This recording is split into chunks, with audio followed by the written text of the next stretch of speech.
there is an energy in the universe. There is something that is in each and every one of us. And it's also in the universe. And you are connected to it in a way that is often perceived to be, aloof from us, because it's invisible, because it's in the world of what we call spirit, the world that is not material. And I would like to suggest that you suspend your disbelief, allow yourself to know that you're not a human being here having a spiritual experience, but that it's the other way around. That you're a spiritual being having a human experience. And the quality of your human experience is really much more dependent upon how you use this invisible intelligence and how you connect to this energy. And once you have an awareness that you can never be separate from it, that you and it, and whatever you call it, it doesn't matter. It doesn't matter if you call it God, if you call it divine presence, if you call it soul, if you call it spirit, if you call it consciousness, if you call it Christ consciousness, you can call it Buddha consciousness, you can call it Louise, you can call it Edna, you can call it Ralph. Alan Watts once said that you can't get wet from the word water. It isn't the word that allows you to experience water. And whatever it is that you call it is something that is distinct from what it is. When I was walking in here this evening on these beautiful grounds, I saw some people looking at the flowers and the different plants that were growing. And as they were looking at them, there was one person who was obviously an expert, a botanist of some kind, and he was trying to explain to each one of the people what the name was, the technical name for each one of the flowers. And I was watching that and thinking, it doesn't matter what you call it. Can't you enjoy? Look at that thing. It's orange and it just came out of nowhere. There's something very profound about enjoying it and being there with it rather than being obsessed with labeling it. There was a very famous Danish theologian. His name was Søren Kierkegaard. He once said that once you label me, you negate me. Once you place a label on me and put me into a compartment or a category of some kind, I must then become what it is that you have labeled me to be. So that we want to be able to live our lives and to practice principles of higher awareness without being so consumed with what I call ordinary human awareness. And ordinary human awareness is just the recognition or the belief system that I am a human being. Maybe I'm having a spiritual experience, I'm not quite sure. But higher human awareness, what is sometimes in the East called Siddhi awareness. In the West it's been called higher consciousness or Christ consciousness. There's many names for it. But when you get beyond just knowing yourself as this body and this personality and this thing that you inhabit and begin to realize that who you are is that which was never born and can never die. When you recognize your eternal self. And that's what this program is really about. It's really about recognizing the power, the energy, the capacity to be able to do what it says in some of the most holy books that you've ever read, that even the least among you can do all that I have done and even greater things. And that's not just empty words from holy scriptures. That's a very powerful lesson that each and every one of us can practice and live every day. What I'd like to suggest to you, and what this program is really about, is that there are higher levels of awareness that are available to us. A level of awareness that allows us to do things like, and it may sound a bit strange, but to manage the coincidences of our lives. To be able to place our attention on what it is that we would like to create for ourselves in our lives. To literally have the power to know that if I think about it, and I keep it there, and I keep that picture firm within me, that there is an energy, a source, a capacity within me that is in the universe, and that is also in me. And that I can use this energy, that I can manage it. There are many ways to get the things that we want for ourselves in our lives. But basically, it all begins with how we choose to think. As you think, so shall you be. 7 little words that I think are perhaps the most important things that we can learn and master in our lives. This old proverb notion that I become what I think about all day long. And once you know that what you think about is what expands, you start getting real careful about what you think about. You don't allow your thoughts to be on anything that you don't want or that you wouldn't want to have manifest or show up for you in your life. Emerson said, the ancestor to every action is a thought. And you can look at every spiritual tradition, whether it's Eastern or Western, whether it's ancient or modern, whether it's civilized, quote, or uncivilized, quote, whether it's tribal. And there is, in all of these persuasions, this idea that inside each and every one of us, in a place that is not material, in a place that has no dimensions, in a place that has no boundaries, that in each and every one of us, we have this power, and we have this intelligence, and you can never see it. I've often said that when you die, if you're going to die, and 5 minutes before you're ready to leave, they weigh your body. And let's say it weighs, let's pick a good number, 150 pounds, all right? And then life leaves your body. And they weigh your body instantly after you're dead. And it still weighs 150 pounds. So that your body weighs the same alive or dead before it begins to deteriorate. And if that's the case, then your life, this thing that leaves your body and your body still weighs the same, is weightless. Your life is weightless. You can't put a dimension on it. You can't put a measure on it. Who you are is that life. And that life is not in the dimension of material. It's like if I want to wiggle my finger, I just have to have a thought. And the thought says, I think I'm going to wiggle my finger. And then I do this, and you say, well, that's really no big deal. But it really is a big deal. Because there's something invisible in here that says, I'm going to wiggle my finger. I've never seen that. I've never been able to, you can put that under an X-ray. You can try to measure that and find out what it is in there that allows you to say, I'm going to wiggle my finger. And you can never find it. It's not in this world, if you will. So I can do all the scientific studies. And what I can do when I do these scientific studies is I can find the command center inside of me. And I can go to the brain and I can point to a specific point, and scientists can do this and say, there's the command center which allows you to have a thought, I think I'm going to wiggle my finger. But there's no computer and there's no scientists and there's no technology that can ever allow us to go inside and say, there's the commander in the command center. Can't find it. And that commander in the command center, that weightlessness, is the part of us that we just don't pay enough attention to. And what I'd like to suggest here this evening is that once you start becoming aware of the power of thought, and if you look around, just look around you at everything that you see, it all began with a thought. We become what we think about. And that is probably one of the most important principles in learning to manifest. But in my mind, as I think about this idea of getting what you really want and being able to attract it into your life, what we have to look at is basically the obstacles that we have conditioned ourselves. And you notice I say that we have conditioned ourselves, because I have never believed that we need to be putting the responsibility on someone else. If you're conditioned, it's because you have allowed yourself to become that. And if we are conditioned, if we've conditioned ourselves to believe certain kinds of things, and one of the things that we kind of believe and hang on to and live with is this whole idea that all of the things that happened to me in my past are what are keeping me from doing what I'd like to do today. So we hang on to these things and we fill ourselves with blame. We say, I'm the middle child.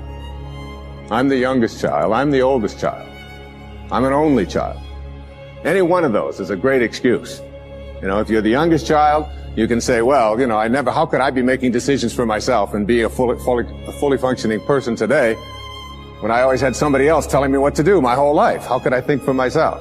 If you're the oldest child, you can simply say to yourself, Well, how could I be expected to think for myself? I always had to think for somebody else. I was always doing it for somebody else.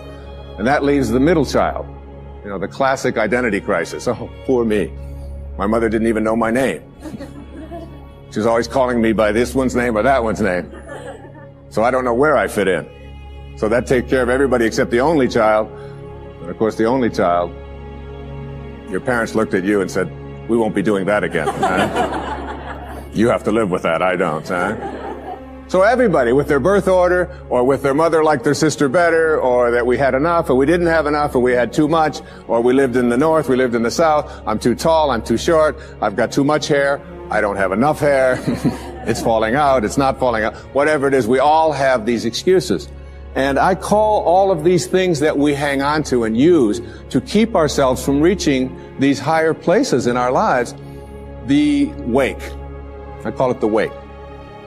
And the wake is comes from a story that I heard Alan Watts tell one time, and it was a very powerful story. He said, your life is like a boat, and it's heading up the river at, say, 40 knots. And as it's going, you are somehow able to metaphorically stand on the stern, the back of the boat, and look down into the water. Now there goes your life in this direction, and you're standing here and you're looking down into the water. And you ask yourself these three questions. The first question, what is the wake? What is it?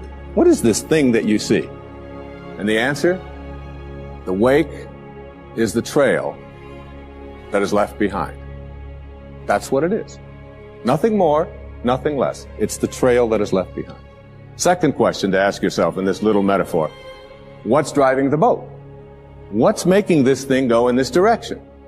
The answer, the present moment energy that's being generated by the engine, and nothing more. That's the only thing that's making the boat go in this direction. And in this little scene, this means it's the present moment thoughts that I have and how I am using them that is making my life go in this direction, and nothing more. Because the third question is the most important and powerful question. And ever since I heard it, I've always thought about this whenever I have a tendency to look back here and blame something. Is it possible for the wake to drive the boat? That is, can a trail that is left behind make a boat go in this direction? And of course the answer to that is no, it can't. It's just a trail that is left behind. And in that trail, there are an enormous number of things, and every one of us has a wake. And we have a whole lot of stuff in it. And one of the problems that we have is that we have a tendency to look at the wake and all of the stuff that's in it to explain why it is my life isn't working the way I would like it to work. So that you can take a look at the experiences of your life. I look at the experiences of my life. In the experiences of my life, I spent some years in a series of foster homes. People have said to me, oh, living in a foster home, that must have been terrible. I said, no, it wasn't terrible at all. When you're 6 years old, you don't wake up every day and say, oh my God, I'm living in a foster home. Isn't this awful? Poor me. How come me and nobody else? You don't do that. You don't do that till you're 40. And when you're 40 and your life isn't working and you're bankrupt and you're a drug addict and you're falling, your relationships are all falling apart and your family's leaving you, and you say, why is this happening to you? You say, what do you expect from me? I had to live in a foster home. My mother liked my sister better. We were too this, we were too... And so it's like we take a look at all of these things in our wake. And I'm not saying here that you shouldn't be in touch with your past and all of the things that are back there, but to use it as excuses for why you can't get where you'd like to get today is something that if you do that, you will never get to this place that I'm talking about in this program, which is this place that I call higher awareness, way beyond ordinary human awareness. One of the most powerful lessons that you can ever learn, I had to learn as a young man. My own father was a man who walked away. He left. He left home when I was just a baby. Left my mother and with 3 little boys. And all I had ever heard when he walked out about this person that my older brothers told me about, and that when my mother got her family back together again when I was 9 years old, and did all that she could to make a family again, with all the hardships.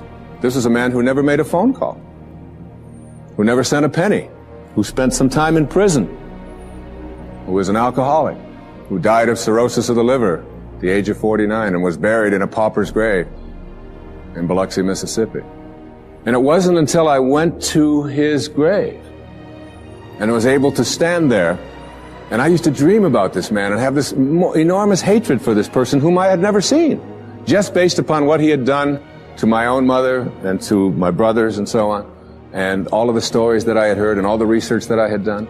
And I ended up at his grave 10 years after he had died, when I finally found out that he was dead. It was on the 27th of August. It was 1974. And what I did transformed my life. What I did is I believe I was sent there by God, or whatever you want to call that divine spirit, that divine presence. And my life at that time wasn't working. I was overweight. My relationships weren't working. My writing wasn't working. There were a lot of things that weren't going well for me in my life at that time. Not badly, but they weren't going at the level that I knew I was capable of getting to, because I was filled with this hatred, this anger, this bitterness. And so what I did is I stood there on his grave, on this little marker in the ground, and I said, "From now on, I send you love. I forgive you." Mark Twain said that forgiveness is the fragrance that the violet sheds on the heel that has crushed it.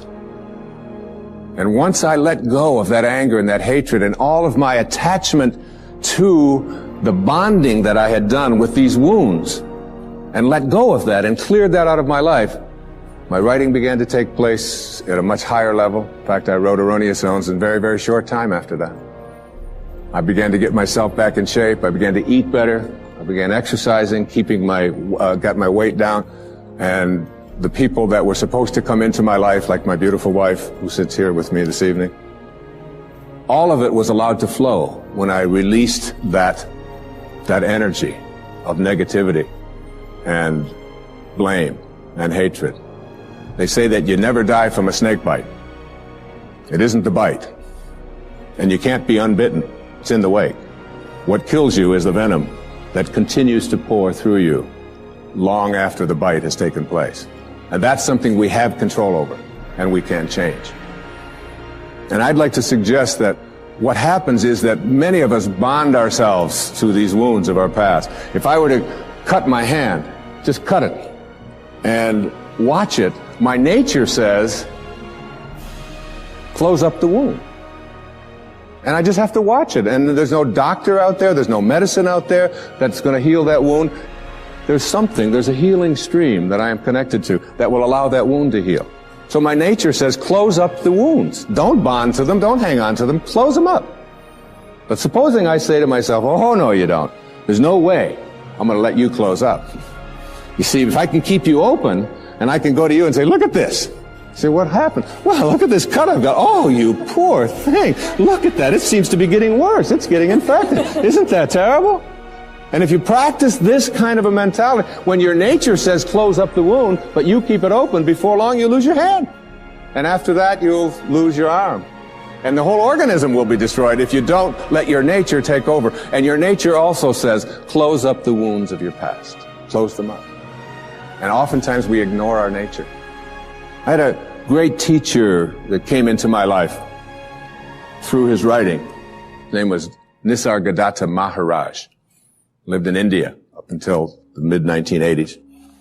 And he wrote something called I Am That, which was very powerful and influential in my life. And one of the things that he talked about when he was asked the question, what's the difference between, say, a saint or a highly functioning human being, a spiritual master, a spiritual teacher, and the rest of us, is that they have unconditional love in them and you don't, or we don't?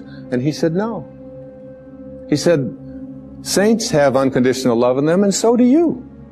He said the difference between ordinary human awareness and higher awareness people is that they have nothing else inside of them. That's all they have. And it's almost like we have to learn how to get that in ourselves. To be able to, well, I always like to use the metaphor of an orange. I love the orange. An orange is a simple metaphor. You take this orange and you squeeze it as hard as you can squeeze it. And you ask yourself, what will come out? And what comes out when you squeeze an orange? Orange juice. Never, no matter how many times you squeeze it, will apple juice come out.